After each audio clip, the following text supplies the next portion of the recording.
राम राम राम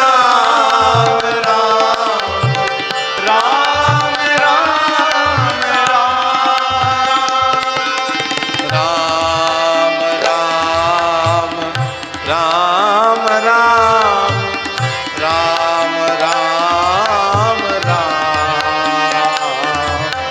राम राम राम राम सभी गाइए। राम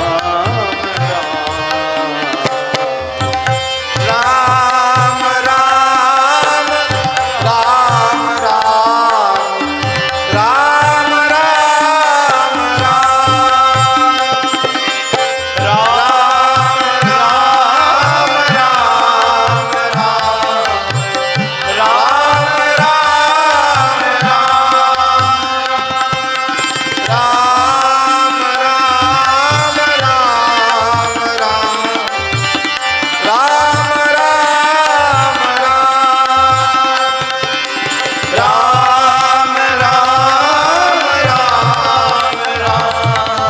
राम राम राम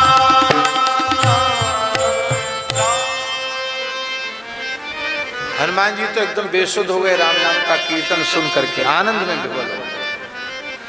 हनुमान जी उठे, वहां वाले हनुमान जी गुफा वाले, और उन्होंने हनुमान जी को हृदय से लगाया, अपने बगल में बिठाया। कहो कैसे आए? बोले मेरे प्रभु की अंगूठी उनके हाथ से गिरी, उसको पकड़ने के लिए मैं दौड़ रहा हूँ, पूरे ब्रह्मांड के कई कई चक्कर लगा लिए। ये अंगूठी आपकी गुफा में चली आई, उसे लेने आया हूँ। तब उन्होंने कहा देखो इस कुंड में देखो। तो कुंड में देखा, उस कुंड में लाखों अंगूठियां थी, लाखों एक जैसे। बोले इनमें से जो हो उसको निकाल ले जाओ। तो महाराज इस कुंड में इतनी अंगूठियां कैसे भरी हुई हैं? बोले जब जब हनुमान जी को थोड़ा अपने मन में ये होता है कि मैंने ये किया, तब तक हनुमान जी अंगूठी व राम जी अंगूठी वाली लीला करते हैं। और अहंकार का नाश केवल कथा सुनने से होता है।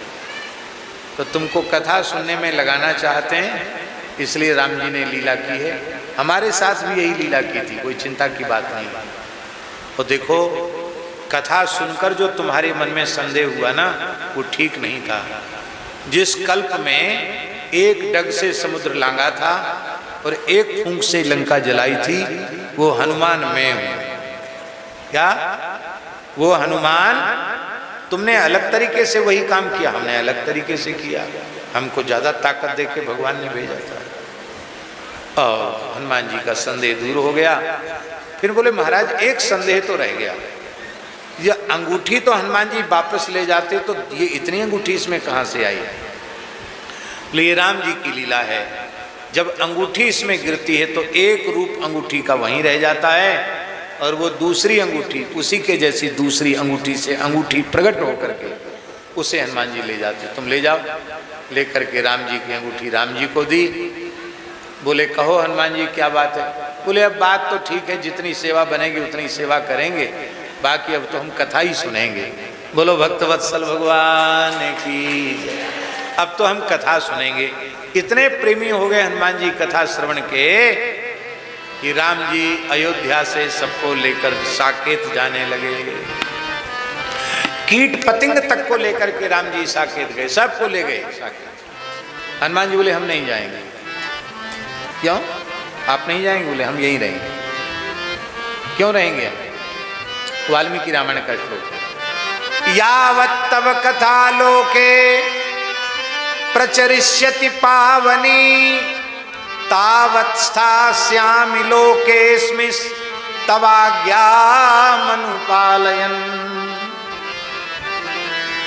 जब तक आपकी कथा इस धरती पर गाई जा रही है, तब तक मैं न शरीर त्यागूंगा और न धरती त्यागूंगा, तब तक इस धरती पर ही रहूंगा। आपकी आज्ञा का पालन करता हूं, क्योंकि आप तो कथा में ही विराजते हैं। हनुमान जी जानते हो कैसी कथा कहते हैं, कैसी कथा सुनते हैं? यत्र यत्र रघुनाथ कीर्तनम तत्र तत्र कृतमस्तकांजलिं बाष्पवारि परिपूर्ण लोचनम मारुतिं नमत राक्षसांतकम। जहां कहीं भगवान के नाम रूप लीला का कीर्तन होता है वहां सबसे पहली उपस्थिति हनुमान जी की होती है। हनुमान जी सबसे पहले उपस्थित होते हैं और मस्तक झुकाकर अंजलि बांधकर खड़े हो जाते हैं। अविरल नेत्रों से श्रुधारा बहती रहती है। यत्र यत्र रघुनाथ कीर्तनम तत्र तत्र कृतमस्तकांजलिं बाष्पवारि परिपूर्ण लोचनम मारुतिं नमत राक्षसांतकम। ऐसे हनुमान जी को हम सब प्रणाम करते हैं। हनुमान जी कथा सुनने की प्रेरणा देते हैं।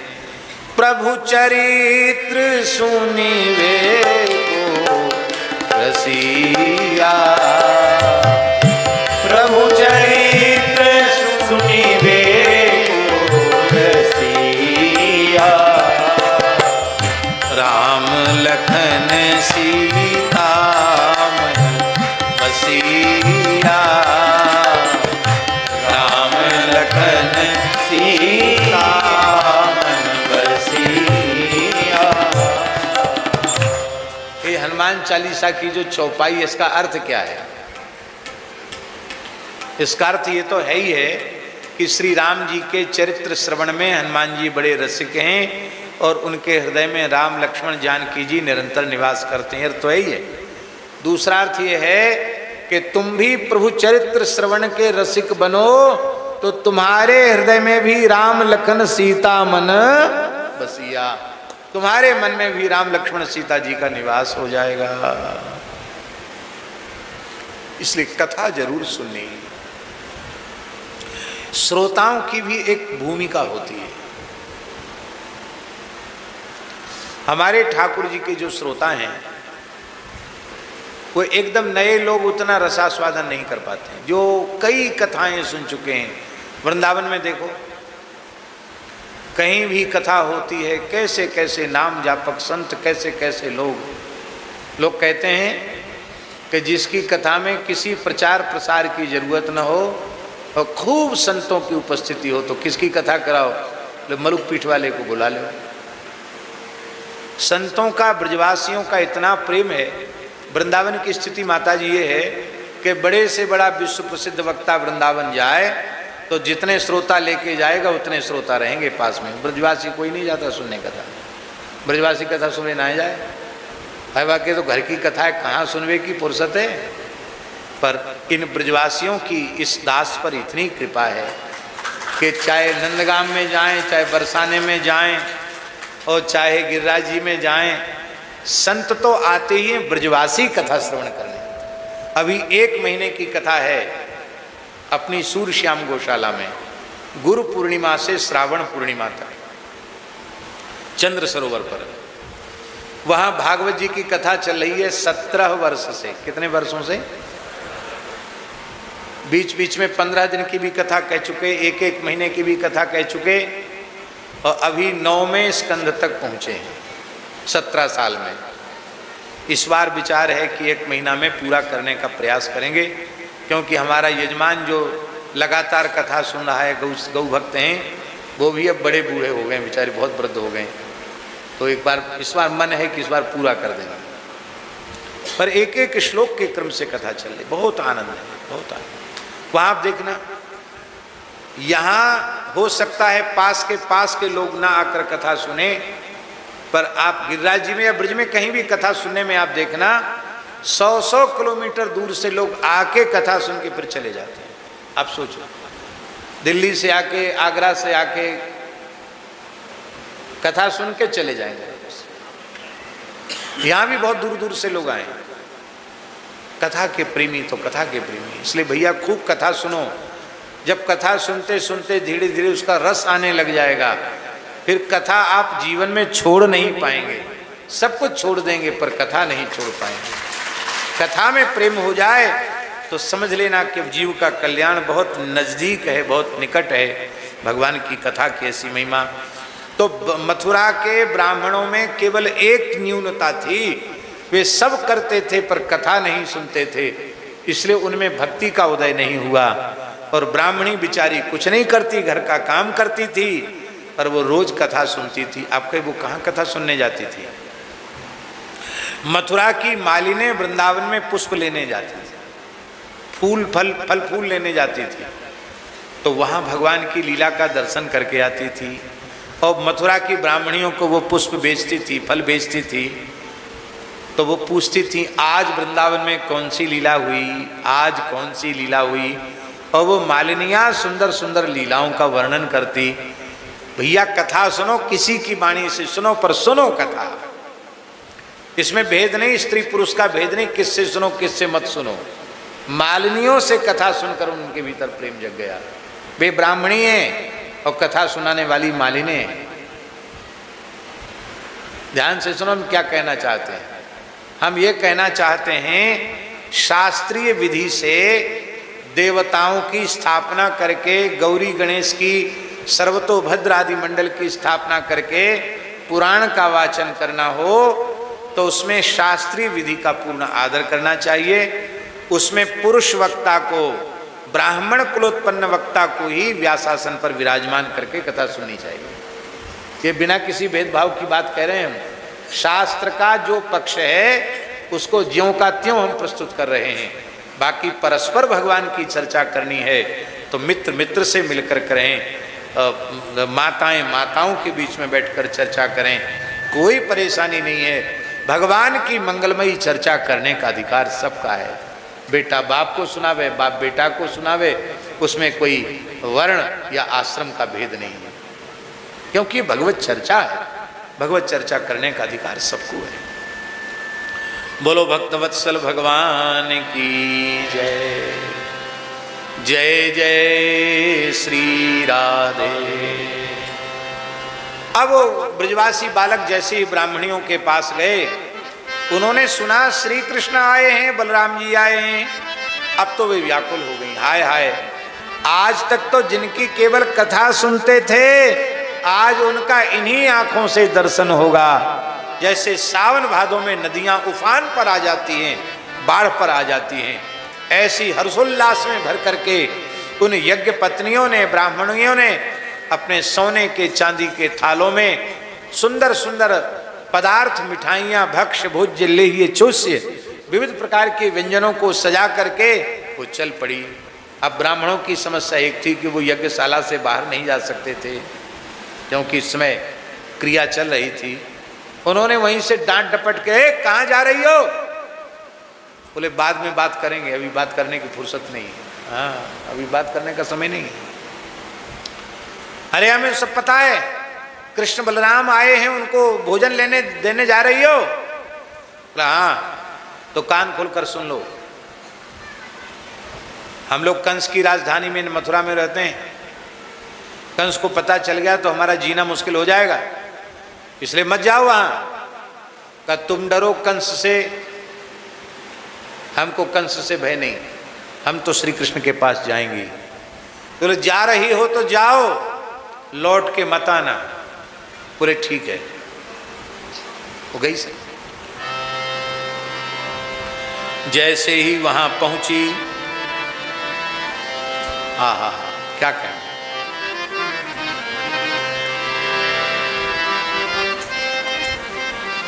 ग्वाल वालों ने देखा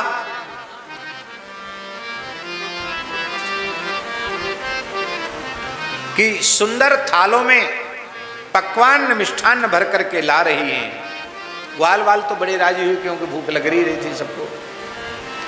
ग्वाल वाल बोले लाला, तेरे दर्शन करवे के काजे मथुरा की ब्राह्मणियां आ रही हैं, नेक समर के ठाड़ो है जा। हाँ, नेक बढ़िया ते दर्शन दे। यहाँ जो श्लोक है जिसमें लीला में जैसे झांकी बनाते हैं, ऐसी झांकी का वर्णन है। ग्वाल वालों के आग्रह पर ठाकुर जी की कैसी अद्भुत झांकी का है। पहले तो बैठे हैं, अब खड़े होने पर झांकी कैसी है। श्यामं हिरण्य परिधिम वनमाल्यवरः धातु प्रवाल नटवेश मनुव्रतांसे विन्यस्त हस्तमितरेण धुनानमब्जम् कर्णोत्पलालक कपोल मुखाब्जासम। आहा, क्या कहना, इतना मधुर श्लोक लगता है श्लोक ही गाते रह जाए। श्यामं हिरण्य परिधिम, सजल नील मेघ के समान, नील कमल के समान, अतसी पुष्प के समान, उज्ज्वल नीलमणि के समान श्याम सुंदर के श्रीअंग की कांति है। उस पर श्यामम हिरण्य परिधिम, पीतांबर का पटका है, रेशमी पीतांबर है, और पीतांबर के छोर ग्वाल वालों ने ऐसे खींच रखे। हिरण्य परिधिम, थोड़े टेढ़े होकर ऐसे खड़े, बांसुरी हाथ में है। हमारे ठाकुर जी सीधा खड़ा होना नहीं जानते। फोटोग्राफर तो कहता होगा जरूर कि थोड़ा सावधान मुद्रा में खड़े होइए, थोड़ा मुस्कुराइए, थोड़ा सामने देखिए, पर ये सब हमारे ठाकुर जी को आता ही नहीं है। टेढ़े खड़े होते हैं, त्रिभंग ललित खड़े होते हैं, और सीधा नहीं देखते, थोड़ा तिरछा देखते हैं, मुस्कुराते हैं। आहा, वनमाल्यवर्णम,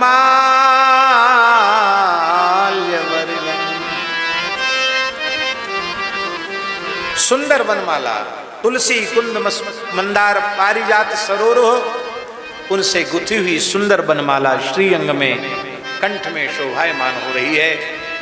उसका गुच्छा श्याम सुंदर के चरण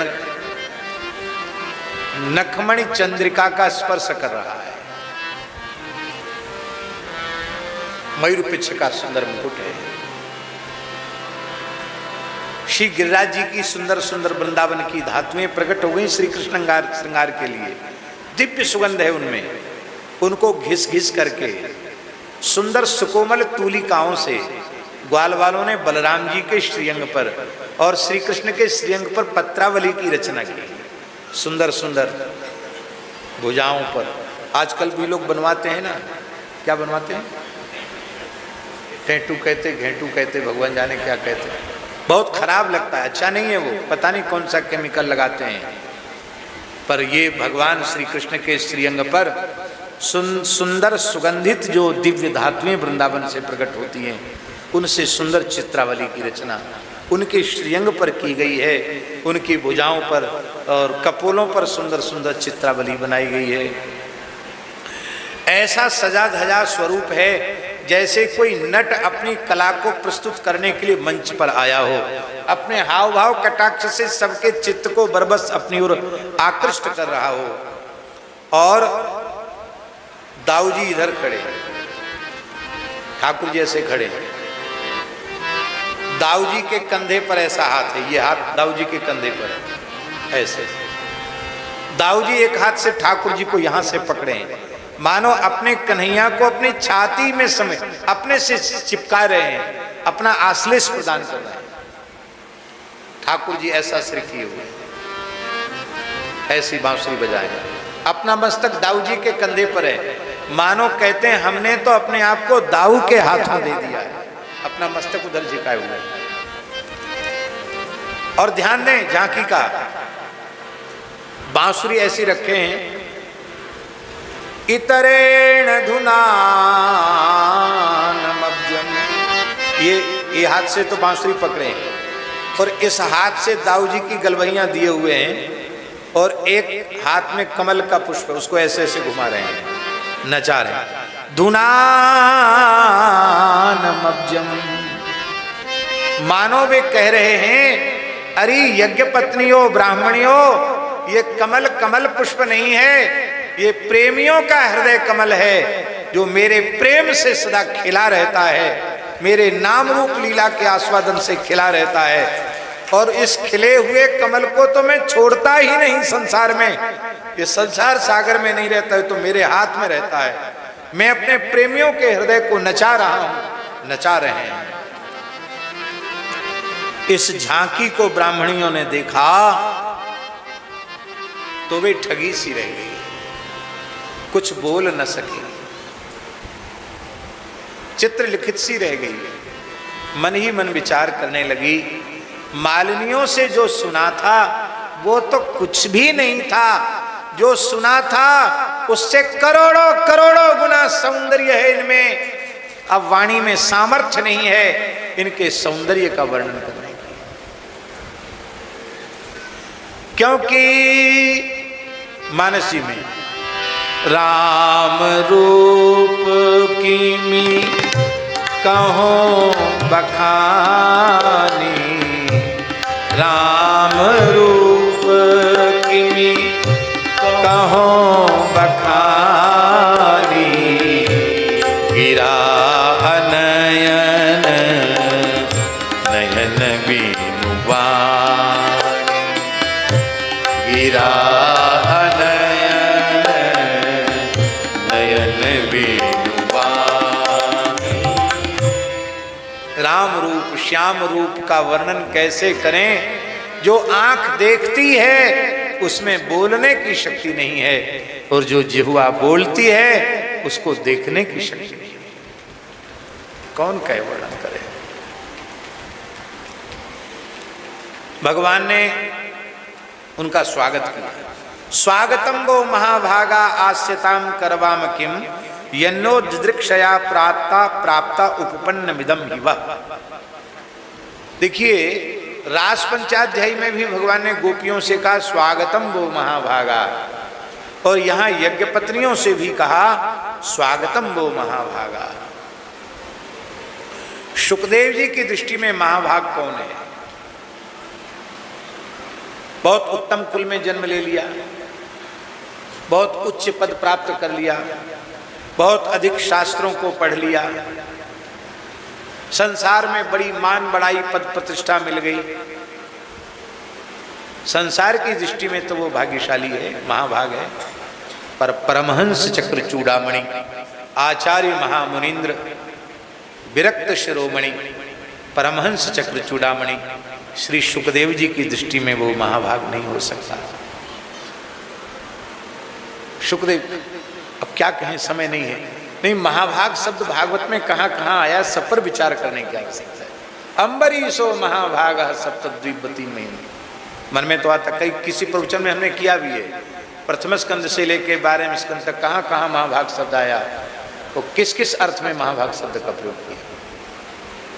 शुकदेव जी की दृष्टि में महाभाग वही है जो शरीर संसार के राग को, आसक्ति को, अहमता को, ममता को, संबंध को तृण के समान त्याग कर श्री कृष्ण संबंध हृदय से स्वीकार कर ले, वो महाभाग। अम्बरीश जी ने भी ऐसे ही संबंध स्वीकार किया।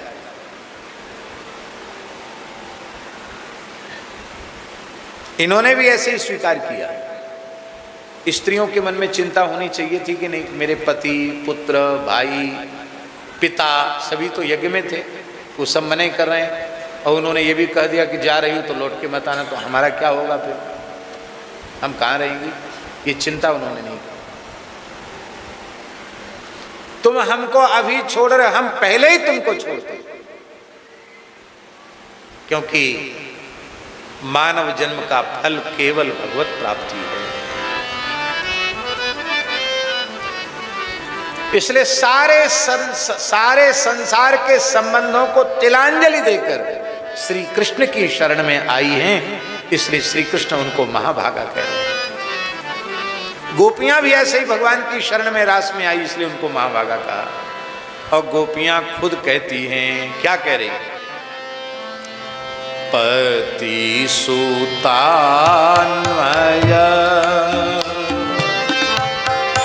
भ्रातृबान्धवा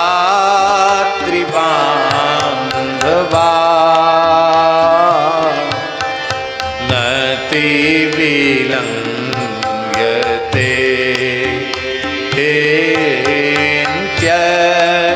च्युतागता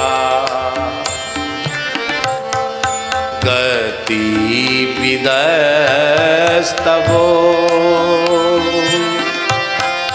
गीत मोहिता तव योषिता कस्त्यजे निशि तव योषिता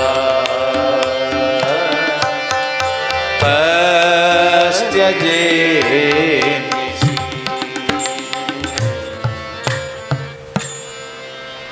महाभागा आस्यताम बैठिए करवाम किम, हम क्या सेवा करें आपकी। इतना मीठा बोलते हैं हमारे ठाकुर जी। यदि आप कहें कि हम दर्शन के लिए, तो दर्शन तो है गए। मेरे दर्शन से ही जीवन जन्म की सफलता है। दर्शन हो गए, अब पधारो, भोग भी लगा दिया, बढ़िया भोजन करा दिया, सब तृप्त हो गए, अब जाओ। हे देवियों, तुम्हारे बिना तुम्हारे पति अपना यज्ञ पूर्ण नहीं कर सकते,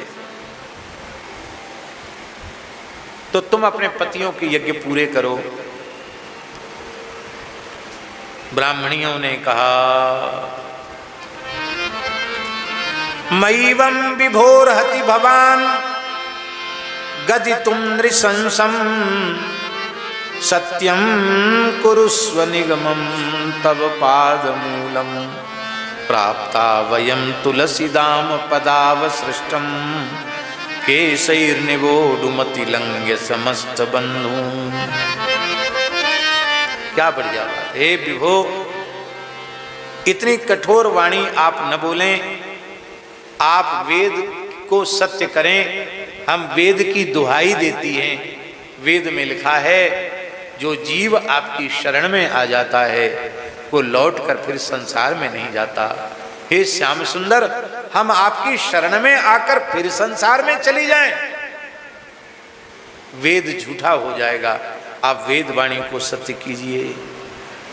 यदि आप कहें कि आप तुम लोग आई किस लिए हो, रोटी कपड़ा मकान के लिए आई हो, कि आजकल की तो एक ही समस्या है मनुष्य की, कोई नहीं, रोटी कपड़ा और मकान।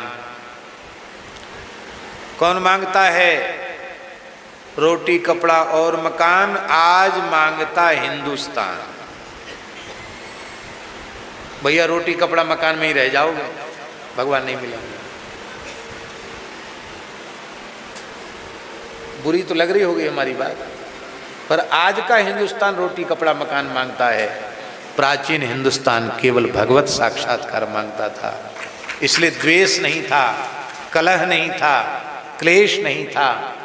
मोटा खाकर, मोटा पहनकर, कम भोग विलासता में रहकर लोग दीर्घायु होते थे, सुखी होते थे, प्रसन्न होते थे।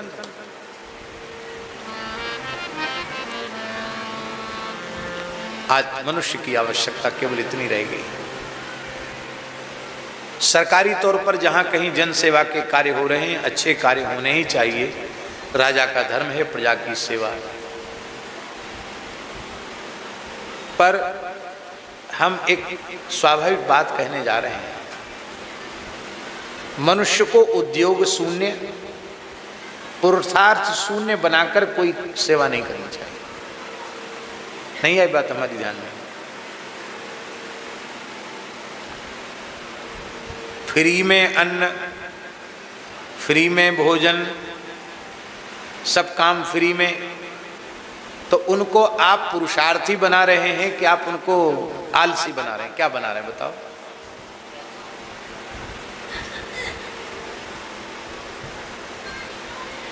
उससे देश का विकास होगा कि देश का विकास अवरुद्ध होगा? क्या होगा? ईमानदारी से बताना, सही सही बात।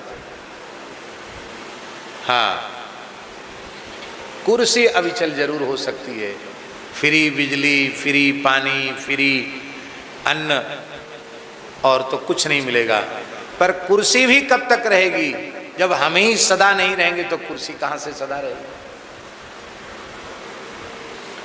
इसलिए मेरे विचार से प्रत्येक भारतीय को कठोर परिश्रमी बनना चाहिए। परिश्रम की, ईमानदारी की, मेहनत की कमाई खाए, फ्री का अन्न खा करके और हम सुखी बने, ऐसी कोशिश नहीं करनी चाहिए। हाँ, आप फ्री करना चाहते हो तो अभावग्रस्तों की शिक्षा फ्री करो, उनमें कोई वर्ण भेद मत रखो। जो भी अभावग्रस्त हैं, अभाव के कारण उच्च शिक्षा प्राप्त नहीं कर सकते, ऐसे लोगों को उच्च शिक्षा दिलाओ, फ्री।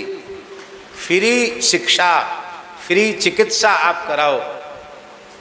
और वस्तुतः जो ऐसे हैं कि जो कमा नहीं सकते, शरीर से उद्यम नहीं कर सकते, उन्हें भोजन, क्या उनको भोजन दो, वस्त्र दो, कोई मना ही नहीं। लेकिन हट्टे कट्टे जवानों को भी खाली अन्न खिला खिला करके उनको अकर्मण्य बनाओ।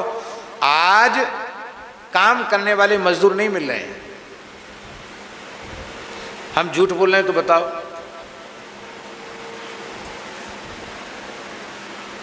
अवश्य देना चाहिए।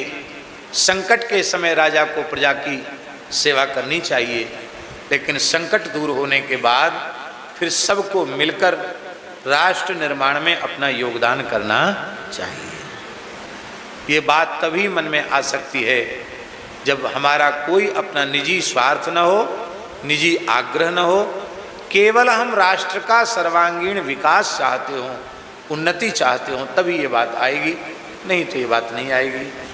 और चाहे कोई हो, किसी के भीतर ये बात नहीं आएगी। हाँ,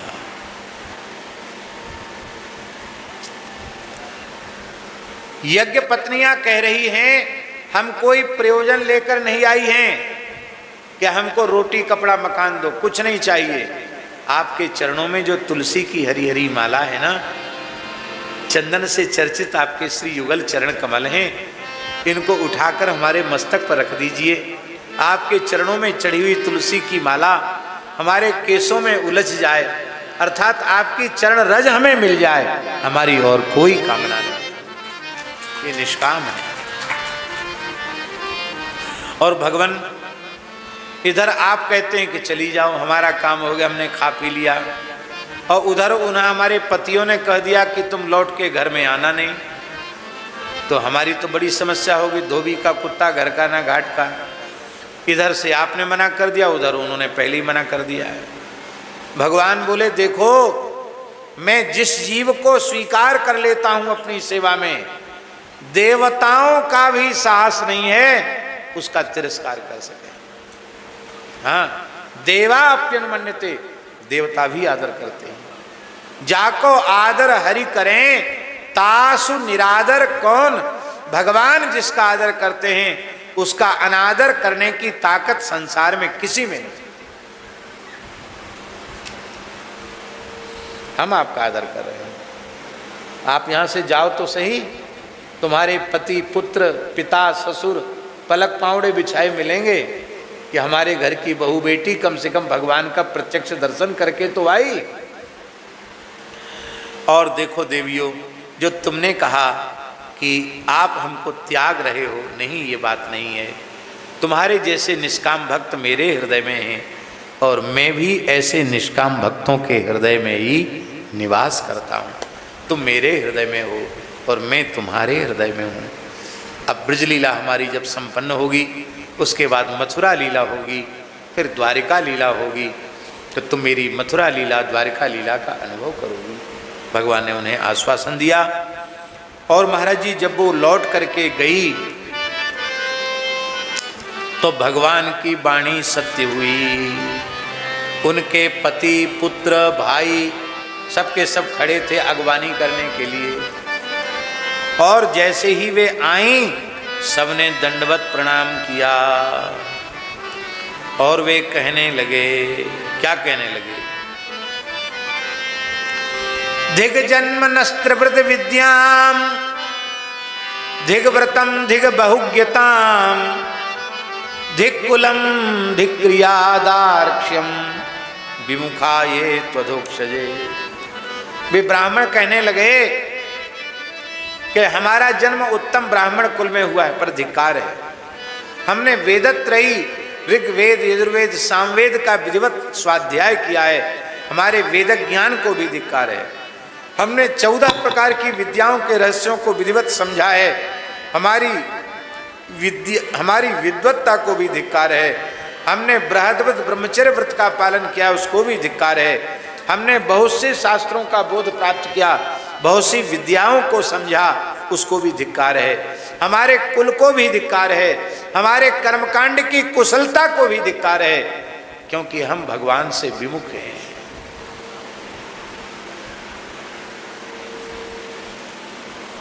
एक लिखा हो, एक, और उसके पीछे एक शून्य रख दो तो कितना हो गया? दूसरा रख दो तो कितना हो गया? तीसरा रख दो तो कितना हो गया? चौथा रख दो तो कितना हो गया? पांचवा रख दो तो कितना हो गया? शून्य बढ़ाते चले जाओ, संख्या बढ़ती चली जाएगी कि नहीं? अब हम एक बात और पूछ रहे हैं, 1,00,000 जीरो लिख दो पीछे, एक हटा दो, कितना बचा?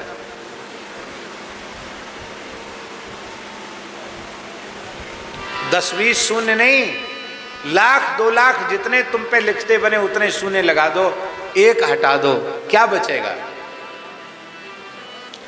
ये उत्तम कुल में जन्म, वेदत्रयी का ज्ञान, उत्तम कुल में जन्म 1 शून्य, वेदत्रयी का ज्ञान दूसरा शून्य, बृहद्व्रत का अनुष्ठान तीसरा शून्य, बहुज्ञता चौथा शून्य, उत्तम कुल में जन्म 5वां शून्य, ये सब शून्य ही शून्य हैं। पर हमारे जीवन में भक्ति की एक इकाई नहीं है, एक अंक नहीं है। जीरो तो बहुत हैं, पर चाहे जितने जीरो हों सब जीरो ही जीरो है, कुछ नहीं।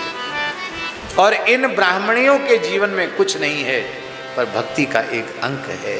नासाम द्विजाति संस्कारो न निवासो गुरावपि न तपो नात्ममीमांसा न शौचम न क्रिया शुभा।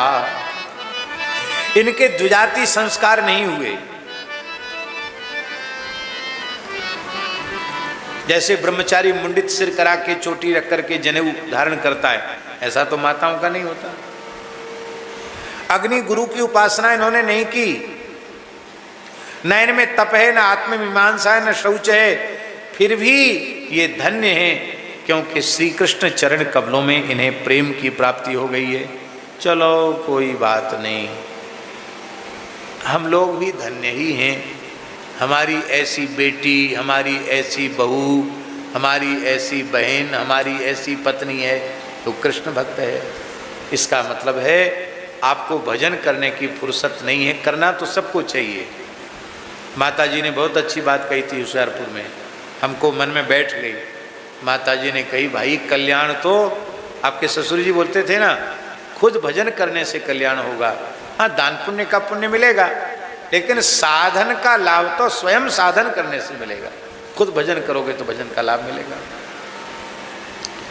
तो चलो कोई बात नहीं, हमारी पत्नियां भक्त हैं, इसी से हमारा काम बन जाएगा। देखो, इससे एक शिक्षा लेनी, भजन तो सबको करना चाहिए। कथनचित आपकी बहन, बेटी, बहू भजन में लगी है तो आप उत्तम पक्ष है कि आप सहयोग दो कि वो उस मार्ग पर और आगे बढ़े। उनको पीड़ा पहुंचाना, उनको कष्ट देना कि नहीं तुम माला नहीं पढ़ सकती, तुम गीता नहीं पढ़ सकती, ये साधु सन्यासियों का काम है गीता पढ़ना, तुम गीता क्यों पढ़ रही हो, तुम भागवत का पाठ क्यों कर रही हो, तुम हरे कृष्ण महामंत्र की माला क्यों जप रही हो, तुमने तिलक क्यों लगा लिए, तुमने तुलसी क्यों पहन ली, ये सब नहीं। एक सज्जन हमसे यहाँ कह रहे थे कि यहाँ कुछ हिमाचल में पहाड़ में ऐसी मान्यता है कि सधवाओं को एकादशी व्रत नहीं करना चाहिए, सौभाग्यवतियों को तुलसी नहीं पहनना चाहिए, तिलक नहीं लगाना चाहिए। इस तरह की मान्यताएं कुछ पहाड़ में हैं। उनके संबंध में कहना क्या कहें उनके संबंध में। देखिए, कर्तव्य अकर्तव्य के विषय में व्यक्ति प्रमाण नहीं है, देश काल की परिस्थिति प्रमाण नहीं है, उस संबंध में शास्त्र ही प्रमाण है। और शास्त्र में जब निषेध नहीं है, आपने दक्षिण भारत में देखा है, दक्षिण भारत में जो वैष्णव परंपरा की स्त्रियां वो यहाँ एक सिंहासन लगा के श्री लगाएंगी, और जो शैव परंपरा के स्त्री पुरुष हैं वो चाहे जितने ऊंचे पद पर हों, स्त्री हो पुरुष हो, त्रिपुंड लगाएंगे, माला पहनेंगे। अरे और तो और देश विदेश में रहकर भी वो त्रिपुंड लगाना, ऊर्ध्वपुंड लगाना, माला पहनना नहीं छोड़ते।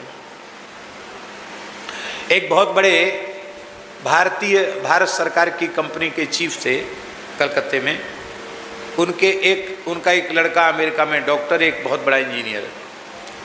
दोनों पुत्रों को बुलाकर उन्होंने हमको वेद पाठ सुनवाया। हमको बड़ा आश्चर्य हुआ। बोले महाराज ये डॉक्टर है, ये इंजीनियर है, और दोनों काल की संध्या समय से ये लोग करते हैं, इनको अपनी शाखा का पूरा वेद उपस्थित है। क्यों?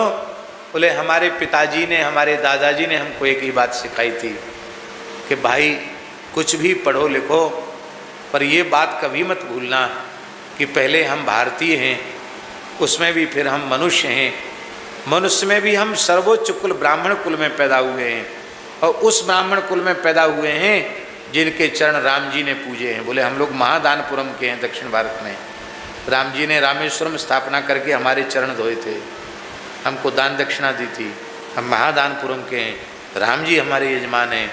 तो अपने ब्राह्मण वाला गौरव, भगवान हमारे यजमान है, ये वाला गौरव मत छोड़ना। इसलिए मैं भी प्रत्येक अमावस्या को श्राद्ध करता हूँ, नित्य तर्पण करता हूँ, घर में भोजन करता हूँ, बलवेशदेव करता हूँ, मेरे पुत्रों को भी संस्कार है। कहाँ लिखा है कि अमुक को तिलक लगाना, अमुक को नहीं लगाना? सबको लगाना चाहिए, किसी के लिए निषेध नहीं है। खान पान की पवित्रता, आहार की पवित्रता, आचरण की पवित्रता प्रत्येक मनुष्य के जीवन में होनी चाहिए। बोलो भक्तवत्सल भगवान की जय। स्त्रियों का तो आदर हो गया, लेकिन वो ब्राह्मण दौड़ के जाकर दर्शन करके आ सकते थे। भगवान कहीं गए थोड़ी थे, भगवान तो वहीं थे। लेकिन दिदृक्षवोप्यच्युतयो कंसाद भीता न चाचलन, वे कृष्ण बलराम का दर्शन करना तो चाहते थे, पर कंस के डर के मारे नहीं गए। इसका अर्थ समझे क्या है? जहाँ प्रेम होता है वहाँ भय नहीं होता, और जहाँ प्रेम नहीं होता वहीं डर होता है। अच्छा एक बात बताओ, संसार में प्रेम है कहीं? संसार में कहीं भी प्रेम नहीं है। प्रेम के नाम पर केवल धोखा है। मनुष्य अपनी वासना की पूर्ति करना चाहता है, किसी का किसी से प्रेम नहीं। विशुद्ध प्रेम तो केवल भगवत प्रेम है। संसार, ध्यान दें, संसार में जहां प्रेम नहीं है वहां संसार के प्रेम के दीवाने वो कहते हैं कि प्रेम करने वाले किसी से डरते नहीं हैं। डरते कि नहीं डरते तो भगवान जाने, पर कहते तो जरूर हैं कि प्रेम करने वाले किसी से डरते नहीं हैं। पर विशुद्ध सच्चिदानंद घन श्री कृष्ण, उनसे किसी का प्रेम हो जाए और फिर उसमें भय रह जाए।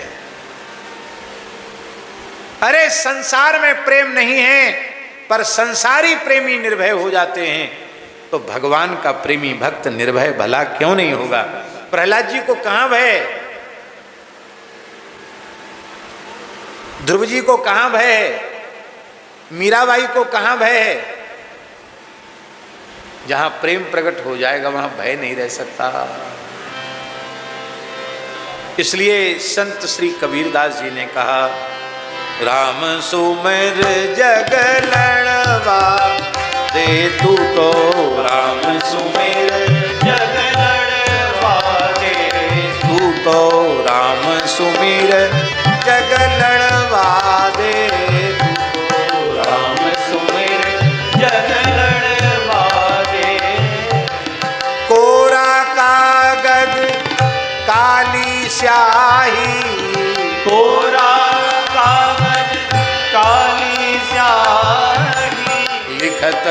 पढ़त बाको पढ़वा दे, तू तो लिखत पढ़त बाको पढ़वा दे, तू तो राम सुमिर जग लड़वा दे, तू तो राम सुमिर जग लड़वा दे।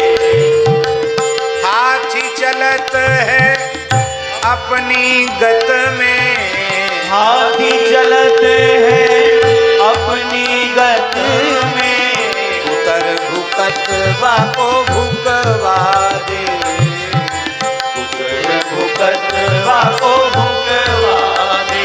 ये भक्ति के मार्ग पर चलकर जाना, हाथी की चाल चल के जाना है। फिर कुत्ते भूकेंगे, आपको पाखंडी ढोंगी धूर्त जाने क्या क्या कहेंगे, आपके तिलक पर आक्षेप करेंगे, आपकी तुलसी पर आक्षेप करेंगे, पर इनको कुत्ते जैसे भौंकते हैं ऐसा समझना। इनकी परवाह मत करना, तुम भगवान की ओर बढ़े चलो। हाथी चलत है अपनी गत में, हाथी चलत है अपनी गत में, उतर भुकत बाको भूकवा दे, उतर भुकत बाको भुकवा दे। कहत कबीर सुनो भाई साधो, कहत कबीर सुनो भाई साधो, नरक बचत बाको पचवा दे, नरक बचत बाको पचवा दे।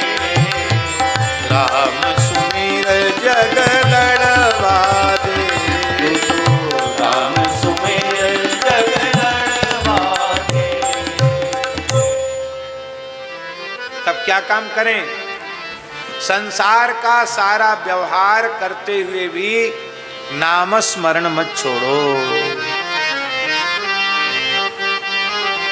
हमारे सिख परंपरा के गुरुओं में श्री गुरु तेग बहादुर जी महाराज एक बड़ा सुंदर शब्द उच्चारण कर रहे हैं। राम सुमिर राम सुमिर यही तेरो काज है, राम सुमिर राम सुमिर यही तेरो काज है, राम सुमिर राम सुमिर यही तेरो काज है, राम सुमिर राम सुमिर यही तेरो काज है। माया को संग त्याग हरि जू की शरण लाग, माया संग त्याग हरि जू की शरण लाग। जगत सुख मान मिथ्या झूठो सब राज है, जगत सुख मान मिथ्या झूठो सब साज है, राम सुमिर राम सुमिर यही तेरो काज है, राम सुमिर राम सुमिर यही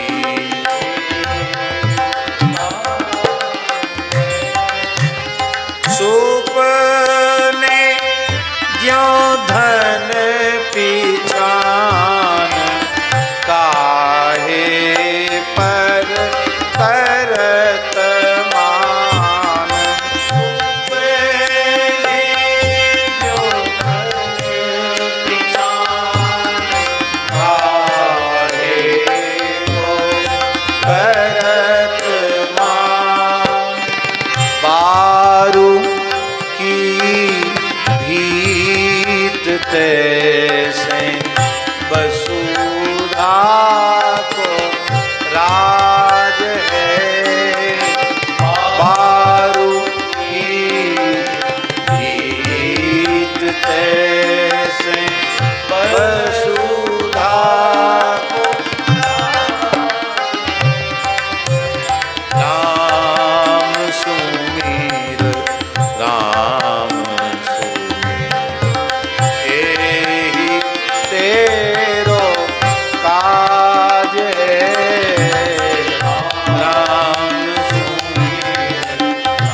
सी जई है तेरो दात नायक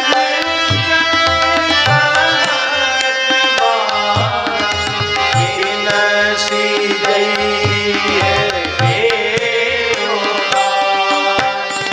छीन छीन करी गयो पार तैसे जात आज है छीन छीन करी गयो पार जात आज है राम सुमिर राम यही तेरो काज है राम सुमिर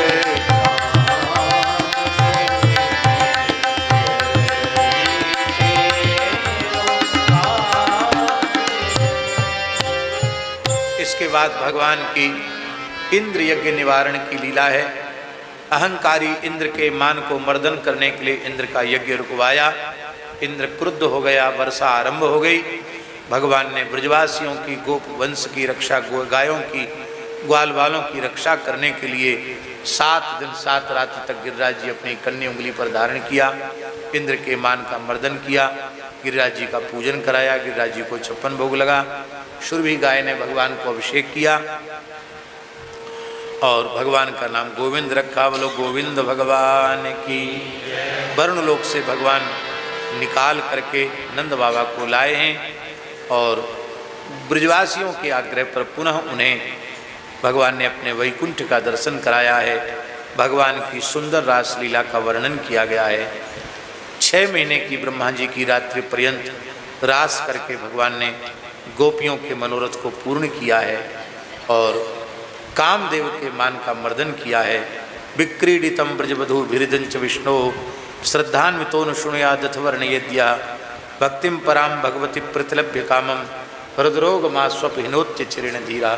रासलीला का श्रवण करता है, उसके हृदय के रोग, काम, क्रोध आदि विकार शांत हो जाते हैं। भगवान की अरिष्टासुर, व्योमासुर, केसी आदि दैत्यों के संहार की लीला है। इसके बाद भगवान ने संकल्प किया, अक्रूर जी पधारे। अक्रूर जी भगवान को लेकर के मथुरा गए हैं। गोपियों ने विलाप किया है। भगवान ने गोपियों को गोपियों का स्वरूप, उनका धर्म समझाया है। मथुरा वासियों ने भगवान कृष्ण बलराम का दर्शन किया, वे कृतकृत्य कृतार्थ हुए। मध्य में मार्ग में अक्रूर घाट पर ये श्री अक्रूर जी को अपने शेष साई ऐश्वर्यमय स्वरूप का दर्शन करा के अक्रूर जी के विमोह को दूर किया है। और भगवान कृष्ण बलराम ने मथुरा वासियों को दर्शन देकर कृतार्थ किया है। एक थप्पड़ में रजक का वध किया है। ग्वाल वालों को सुंदर सुंदर वस्त्र दिए हैं। दर्जी ने सबके वस्त्रों को ठीक किया है। दर्जी को भगवान ने सारूप्य मोक्ष दिया है। मालाकार के यहाँ गए हैं, माली ने खूब सुंदर पुष्पों से श्रृंगार किया है। भगवान ने उसको अन्वय वर्धनी लक्ष्मी का वर दिया है। इसके बाद भगवान रंगभूमि में आए हैं, रंगेश्वर महादेव को वंदन किया है। परशुराम जी के द्वारा दिए हुए विशाल धनुष को भगवान ने खेल खेल में उठा लिया और उसको तोड़ दिया। हाहाकार मच गई। कंस समझ गया कि अब मेरी मृत्यु होने वाली है। भगवान लौटकर नंद बाबा के पास आ गए। दूसरे दिन मल्ल युद्ध के बाजे बजने लगे। भगवान गाल वालों के सहित पधारे हैं। कुबलियापीड़ हाथी जो ऐरावत हाथी के वंश में उत्पन्न हुआ था, उसे नशा पिला करके पागल बना दिया था, वो हाथी ने मार्ग रोका। भगवान ने पीलवान से कहा कि मार्ग से हाथी को हटा ले, पर उसने हटाया नहीं। खेल खेल में कृष्ण बलदेव ने उस कुबलियापीड़ जिसमें हजारों हाथियों का बल था उसका वध किया। उसके दांत निकाल कर अपने कंधे पर रख लिए। भगवान कृष्ण बलराम रंगभूमि में पहुँचे। वहाँ उनको देख कर के जिसकी जैसी भावना थी, अपनी भावना के अनुसार सबने दर्शन किया। जाकी रही भावना जैसी, प्रभु मूर्ति देखी तिन तैसी। और भगवान ने खेल खेल में सल तो सल मुष्टिक चाणूर का वध किया, उन्हें परास्त किया। और अब कंस से इनाम लेने के लिए ऊपर चढ़े। कंस ने तो म्यान से तलवार निकाल ली, पैतरा भाजने लग गया। भगवान ने कंस की चोटी पकड़ी, क्योंकि इसने देवकी माता की चोटी पकड़ी थी, उठाकर ऊपर के मंच से धड़ाम से नीचे पटका। कंस के प्राण पखेरु उड़ गए। बोलो कंस निकंदन भगवान की।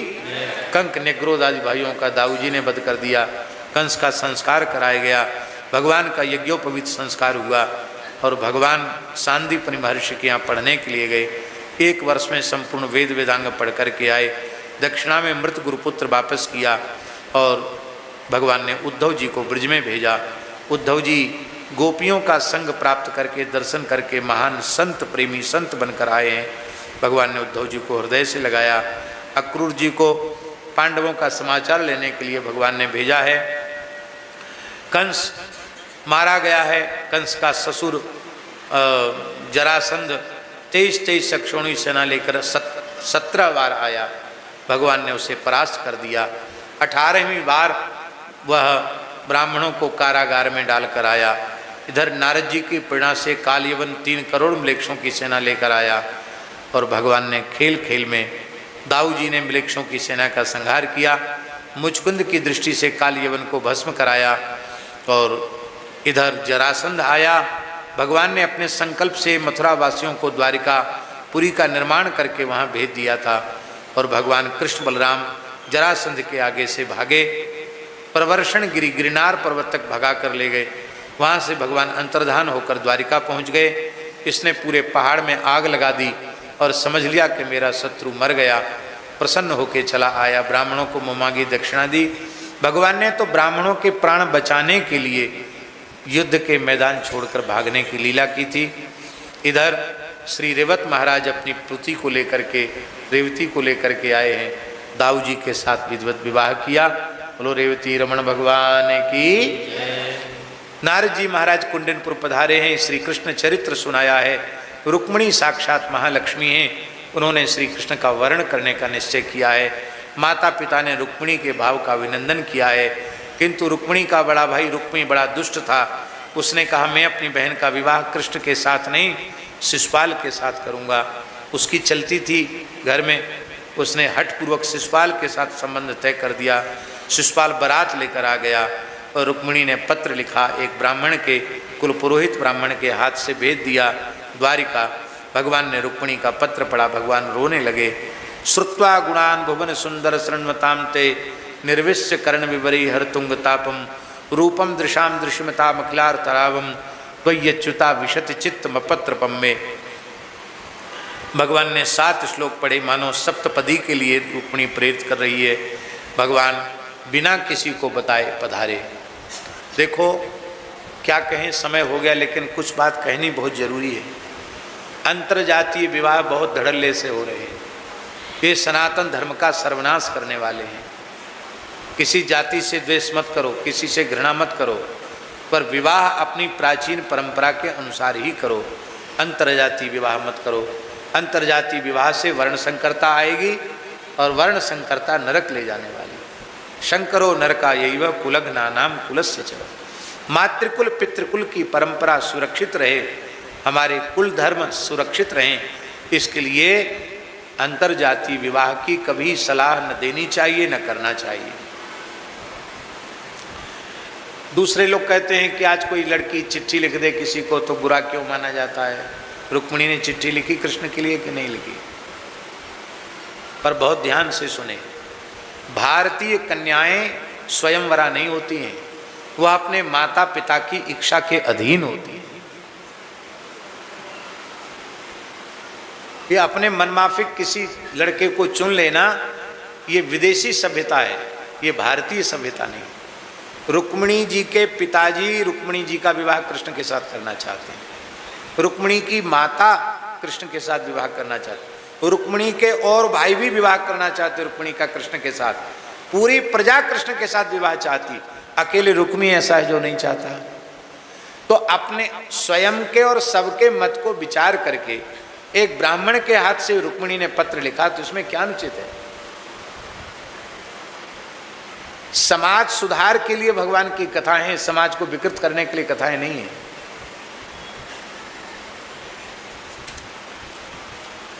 फिर भगवान ने अपने मैया बाप से नहीं पूछा। लोग ये भी कहते हैं कि भगवान ने कहाँ पूछा, बिना पूछे चले गए ब्याह करने। आज कोई चला जाए तो बुरा क्यों मानते हैं? अरे भाई, रुक्मिणी ने कहा था यदि सूर्यास्त के पहले पहले आप नहीं पहुंचे तो मेरे प्राण निकल जाएंगे। भगवान ने विचार किया, एक शरणागत भक्ता के प्राण निकल जाएंगे तो मैं पीछे जाऊंगा तो क्या लाभ होगा। का वर्षा जब कृषि सुखाने, समय चुके पुनि का पछताने। भगवान भक्त वत्सल हैं, शरणागत वत्सल हैं, इसलिए भगवान वहां गए। भगवान कोई ब्याह के लालची हैं क्या? भगवान इसलिए उन्होंने नहीं बताया कि इतना समय नहीं था। वसुदेव देवकी को बताते तो कहते बुलाओ पंडित जी को, मुहूर्त दिखाओ, ब्याह के लिए जा रहे हैं। फिर दाऊ जी कहते हम भी चल रहे हैं, फिर सेना भी साथ में जाती। इतना फुर्सत कहाँ था। पीछे से दाऊ जी सेना लेकर के आए और भगवान ने गौरी पूजन के इसमें रुक्मिणी हरण किया और युद्ध करके, ऐसे नहीं कोई चोरी करके भागे हों, शंख बजाया, किसी की हिम्मत हो तो अब कन्या छीन लो हमारे हाथ से, और सबको परास्त करके भगवान ने कन्या को लाई लिया। दाऊ जी भी आ गए थे, सेना लेकर युद्ध हुआ। और रुक्मिणी, जिसकी हट से रुक्मिणी का विवाह शिशुपाल के साथ हुआ था, शिशुपाल आया था बारात लेकर के, ब्याह हुआ कहाँ। तो वो रुक्मिणी जो थी, रुक्मी, उसने देखा कि शिशुपाल रो रहा है। लोग पूछते शिशुपाल भगवान को गाली क्यों देता था। ऐसा काम किसी के साथ होगा वो आशीर्वाद थोड़ी देगा, गाली ही देगा। फुफेरा भाई था, वो बेचारा दूल्हा बन के आया। क्या क्या चढ़ता, तेल चढ़ता है कि हल्दी चढ़ती, क्या चढ़ता हमें तो पता नहीं क्या चढ़ता है विवाह में। तेल भी चढ़ता है, हल्दी भी चढ़ती, दोनों चढ़ते हैं। तो दोनों चढ़े होंगे बेचारे को।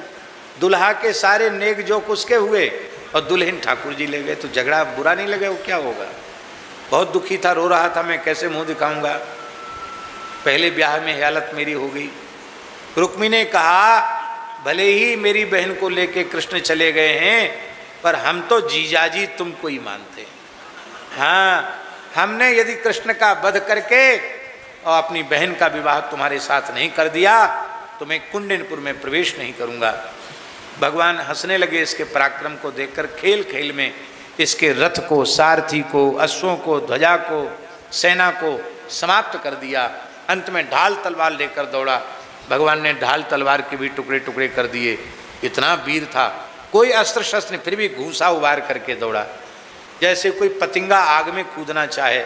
भगवान ने उसको पकड़ लिया और उसके सिर के केस पकड़ लिए, तलवार निकाली म्यान से। रुक्मिणी थर थर कांपने लगी। देखो बहनों में कितनी दया भाई के प्रति होती है। भाई फिर भी कई बार बहनों के साथ छल कपट कर जाते हैं, बुरा नहीं मानना। माँ के समाप्त होने के बाद कई बार बहनों को दुख होता है कि अब हमारा मायका खत्म हुआ, क्योंकि मेरे भाई और मेरी भाभी अब इतना स्नेह मुझे देने वाले नहीं हैं। मेरी विनम्र प्रार्थना है, बेटियों को कथनचित, शरीर तो सबका आगे पीछे जाएगा, यदि कथनचित उनके माता पिता नहीं हैं तो जब तक भाई जिंदा है तब तक उसे माता पिता के ही कर्तव्य का पालन अपनी बहन के प्रति करना चाहिए। बहनों का कभी तिरस्कार नहीं करना चाहिए। दयाया भगनी मूर्ति, बहन साक्षात दया की मूर्ति होती है। बहन के हृदय में बहन के प्रति कितनी दया होती है, बहन के हृदय में भाई के प्रति कितनी दया होती है, इसको पुरुष वर्ग नहीं जान सकता। जिस रुक्मिणी को इतना सताया, वो रुक्मिणी चरणों में पड़ गई। प्रभु कैसा भी है मेरा भाई है, इसको आप मारना नहीं। भगवान बोले वाह, तुम्हारा भाई है तो हमारा साला है। हमने सुना है कि लोग साले के साथ थोड़ा हंसी मजाक भी करते हैं, तो हम भी थोड़ा इसके साथ हंसी मजाक करना चाहते। हमारा तलवार से? बोले हाँ, हम लोग क्षत्रिय हैं, अस्त्र शस्त्र से ही हंसी मजाक करते हैं। तलवार से आधी मूछ, आधी दाढ़ी, आधे सिर के बाल इसके भद्र कर दिए, काट दिए, बड़ा कुरूप कर दिया। और उसी समय दाऊ जी आ गए। अरे बोले इसको क्यों कुरूप कर दिया, अपना रिश्तेदार है, छोड़ दो। बोले चलो आप कहते तो मैं इसको छोड़ देता हूँ। अपनी प्रतिज्ञा के अनुसार वह गया नहीं, लौटकर जंगल में ही भोजकट नाम का नगर बसाकर रहने लग गया। और भीष्मक अब स्वतंत्र थे, अपनी पत्नी और अपने शेष पुत्रों के सहित दान दहेज लेकर आए। बीच में ही भगवान को रोक लिया। आज भी द्वारिका और कुंडनपुर के बीच में जगह है, ये सोमनाथ जी से आते तब पड़ती श्री माधवपुर। उस माधवपुर में भगवान का विधिवत वैदिक रीति से पाणिग्रहण संस्कार संपन्न हुआ। बोलो रुक्मिणी वल्लभ भगवान की। आज किसी भी तरह से रुक्मिणी विवाह तक पहुंचना था। 3:17 हो रहे हैं, यहीं कथा का विराम होता है। कल आखिरी है, कल कथा पूरी होनी है। देखो, एक भक्तिमती और एक बहुत उत्तम संस्कार संपन्ना मुकेश अग्निहोत्री जी की गृहिणी के निमित्त यह कथा हो रही है। तो पाठ भी पूरा हो रहा है उच्चारण पूर्वक, और हम प्रयास यह कर रहे हैं कि भले ही थोड़ा समय लगे पर कथा भी हम पूरी कहें, जिससे सिम्मी को भगवान श्री कृष्ण के चरण सदा सर्वदा के लिए मिल जाएं। यही हमारे मन में भावना है। भगवान ने ही योग बनाया है इस कथा का, और निश्चित ही मुकेश जी बड़े भाग्यशाली हैं, नहीं तो बरसों तक प्रतीक्षा करने पर भी समय नहीं मिलता। पर धन्य है, हम श्री पुण्यानंद गिरी जी को प्रणाम करते हैं कि उन्होंने अपना समय यहाँ के लिए दे दिया और ये कथा भगवत कृपा से संपन्न हुई। यहीं अपनी वाणी का विराम। कल कथा श्रवण करना, और कल आखिरी में सूची भी होगी। जो पूरे 7 दिन कथा नहीं सुन सके हैं उनको भी कथा श्रवण का पूरा लाभ मिलेगा। कल समय से आवें, समय से ही कथा का विराम होगा। जय जय श्री राधे। भजो राधे कृष्णा राधे कृष्णा राधे गोविंद।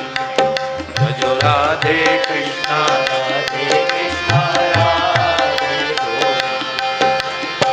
राधे कृष्णा राधे कृष्णा राधे गोविंद। भजो राधे कृष्णा राधे कृष्णा राधे गोविंद। केशव जी कल्याण गिरिधरन छबीले लाल। केशव जी कल्याण गिरिधरन छबीले लाल। मदन मोहन वृंदावन हरि। मदन मोहन श्री वृंदावन। भजो राधे कृष्णा राधे कृष्णा राधे गोविंद। भजो राधे कृष्णा राधे कृष्णा राधे गोविंद। भजो राधे कृष्णा राधे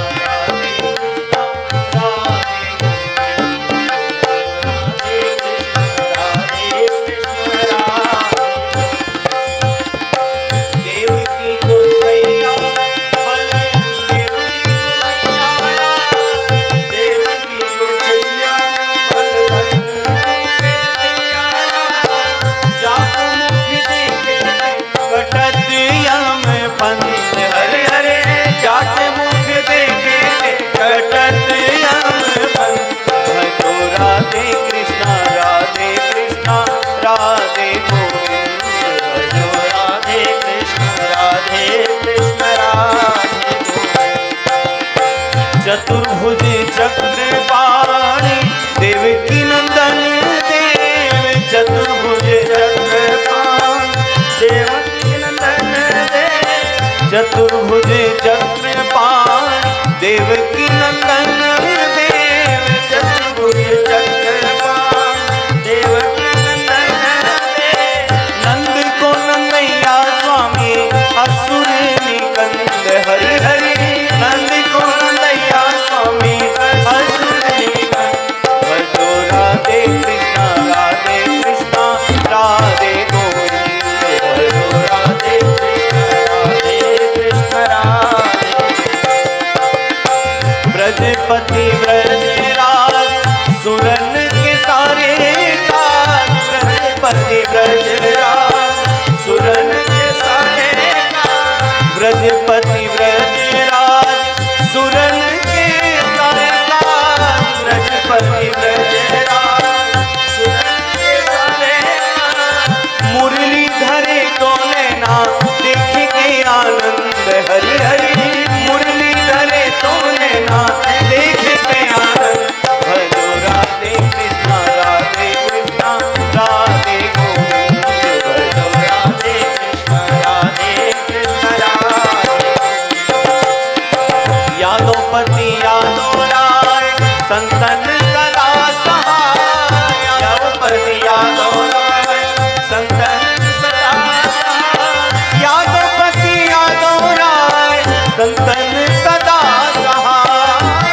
शीतलीकरणं पुष्पैः देवतायुवन्दनम् आरोग्यार्थे स्वात्मायुवन्दनम् आरारतिक्यं समर्पयामि आरार्तिग्रहणं हस्तौ प्रक्षाल्य मन्त्रपुष्पाञ्जलिः ॐ मा जग्नेन जग्नमयजन्त देवास्तानि धर्माणि प्रथमान्यासन्नाते हनाकं महिमानः सचन्त यत्र पूर्वे साध्याः सन्ति देवाः श्रीवन्तिका वकुलचम्पकपाटलाब्जै पुन्नागजादिकरवीलरसालपुष्पै बिल्वप्रवालतुलसीदलमञ्जरीभिस्त्वां पूजयामि जगदीश्वर मे प्रसीद नानासुगन्धिपुष्पाणि यथा कालोद्भवानि च पुष्पाञ्जलिर्मया दत्त गृहाण परमेश्वर मंत्रपुष्पाञ्जलिं समर्पयामि सपरिकर श्री पुराण पुरुषोत्तमाय नमः।